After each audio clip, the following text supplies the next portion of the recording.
అప్పుల బాధ భరించలేక ఉరివేసుకొని ఆత్మహత్యకు పాల్పడ్డ ఘటన రాజన్న సిరిసిల్ల జిల్లా ముస్తాబాద్ మండలంలో చోటు చేసుకుంది.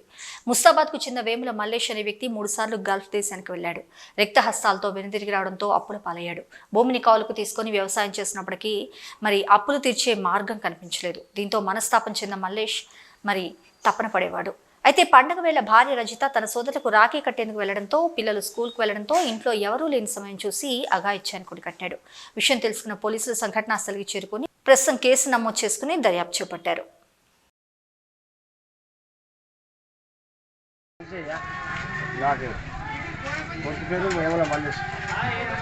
ఇట్లా 5-6 సార్లు దేశంలో మునిగి వచ్చింది. ఇక్కడ ఇంకా పొలం పట్టుకుంటే 15 లక్షల బాగా అయింది సార్. ఈ బాధలు ఎక్కువ.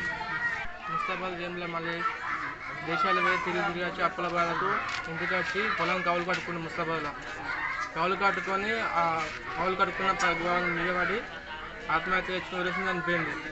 3 పిల్లలు, 2 పిల్లలు, ఒక బిడ్డ 15 లక్షల లక్షలకు అప్పు చేసుకున్నది అనిపోయింది.